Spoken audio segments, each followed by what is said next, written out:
Assalamualaikum warahmatullahi wabarakatuh. Assalamualaikum warahmatullahi wabarakatuh. Perkenalkan, saya Muhammad Rehan Amir. Pada kesempatan kali ini saya akan melakukan wawancara terkait pengalaman penggunaan media dan perubahan budaya yang terjadi dari masa lalu hingga saat ini. Wawancara ini bertujuan untuk mengetahui bagaimana perkembangan media memengaruhi kehidupan masyarakat serta perubahan budaya yang dirasakan oleh generasi yang telah mengalami berbagai perkembangan media. Bersama saya telah hadir narasumber yaitu Bapak Amir Tang SE selaku penyuluh agama Kantor Urusan Agama Kecamatan Ujung Kota Parepare. Oke, langsung saya. Kalau boleh tahu usia Bapak sekarang sudah 47 tahun. 47 tahun. Oke. Nah, langsung kita masuk ke sesi tanya jawab terkait media. Oke, kalau boleh tahu media apa yang paling sering Bapak gunakan ketika masih masa muda dulu yang Bapak gunakan untuk mencari informasi atau berita?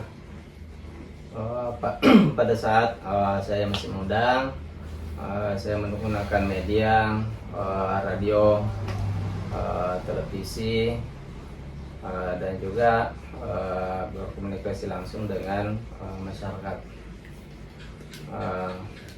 Karena pada saat itu belum ada media sosial seperti internet dengan HP. Nah, selanjutnya menurut Bapak perbedaan terbesar antara media yang dulu dengan media yang sekarang?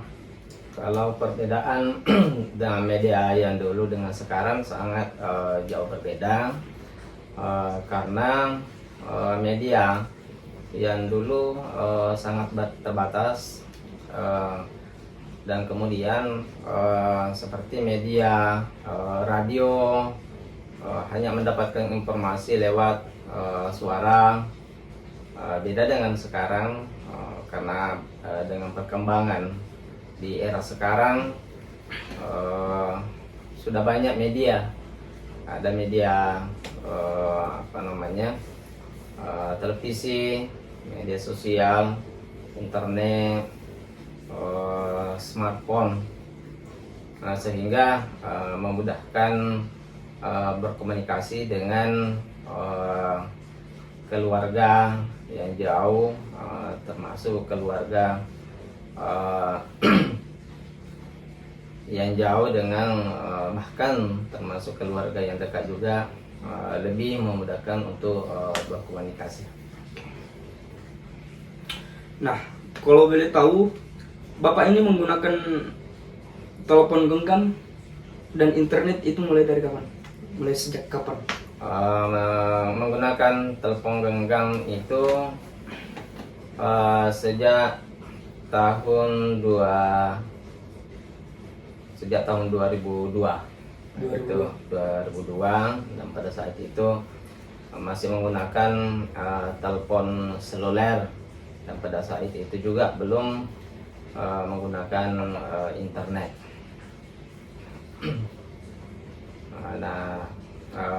Penggunaan internet itu nanti sekitar tahun 2005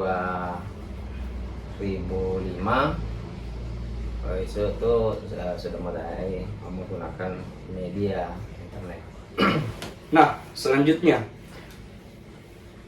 kalau boleh tahu media apa yang Bapak paling sering gunakan pada saat ini setelah adanya smartphone dan internet itu? Yang saya gunakan selama ini adalah smartphone, kami juga menggunakan internet dengan laptop, terutama dalam melaksanakan pekerjaan sebagai ASN. Oke. Apakah Bapak melihat adanya perubahan cara masyarakat berkomunikasi dari masa lalu hingga sekarang? Ya, jadi cara komunikasi masyarakat masa lalu dengan sekarang itu artinya ada pergeseran cara komunikasi masa lalu dengan sekarang karena dipengaruhi oleh alat komunikasi yaitu smartphone yang menjadi pergeseran yang sangat signifikan adalah cara berkomunikasi melalui smartphone. Karena kenapa? Dengan adanya smartphone itu bisa berkomunikasi langsung dengan keluarga yang jauh, begitu juga dengan yang keluarga yang dekat, juga dengan teman-teman yang jauh. Jadi agak memudahkan berkomunikasi dengan adanya smartphone seperti sampai sekarang ini. Oke. Selanjutnya, apakah ada perubahan budaya yang paling Bapak rasakan akibat perkembangan media itu? Apakah dari gaya hidup, cara berpakaian, ataupun bahasa? Perubahan budaya ada cara berpakaian, cara berkomunikasi dengan adanya alat komunikasi seperti internet, smartphone itu budaya-budaya sekarang juga berkembang dengan adanya alat komunikasi dengan HP, smartphone dan lain sebagainya. Kemudian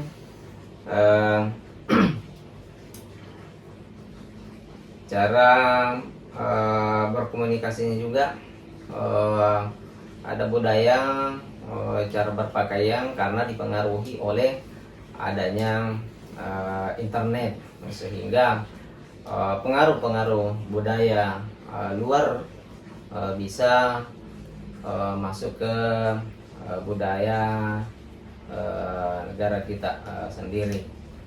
Oleh karena itu saya mengatakan bahwa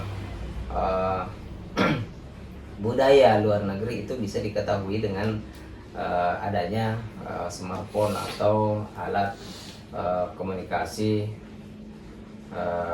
dengan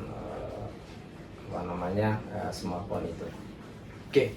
Nah, yang terakhir, apa pesan Bapak kepada generasi muda dalam menggunakan media itu sendiri?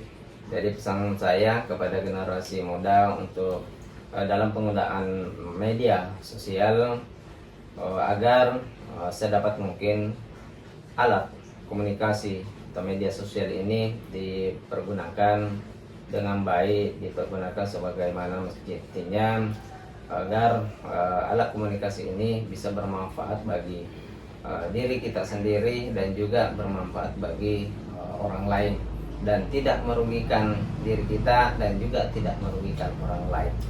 Ya. Nah, baik, terima kasih banyak kepada Bapak atas waktu dan informasi yang telah diberikan.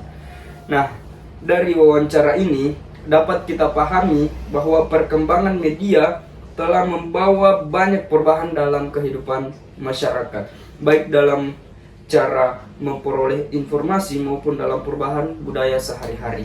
Saya Muhammad Rehan Amir mengucapkan terima kasih kepada seluruh pihak yang telah menyaksikan video ini.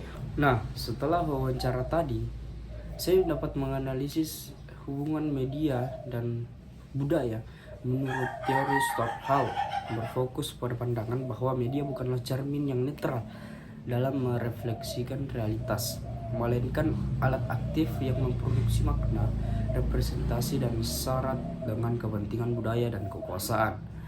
Yang pertama ada encoding. Encoding, di mana saya selaku pewawancara itu selalu membawa agenda tertentu melalui pemilihan pertanyaan, sudut pandang atau framing, dan penyuntingan video. Jadi ini memandu audiens menuju kesimpulan tertentu. Nah, selanjutnya ada representasi di mana media atau saya itu memiliki kuasa untuk menentukan mana baik, mana yang terlihat baik, buruk, mau korban ataupun pahlawan. Dalam sesi wawancara itu melalui bahasa tubuh, intonasi hingga teks judul yang ditampilkan. Nah, terus yang ketiga atau yang terakhir ada decoding. Dimana di era media sosial kita bisa melihat posisi khalayak secara langsung melalui kolom komentar, yaitu perbedaan kelas sosial, latar belakang politik, dan budaya penonton melahirkan respon yang sangat beragam, dari yang mendukung penuh hingga yang menghujat.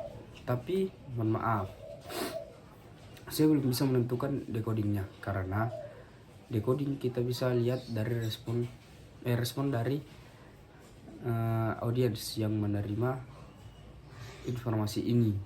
Namun video ini atau informasi ini belum di-upload seperti itu. Terima kasih. Wassalamualaikum warahmatullahi wabarakatuh.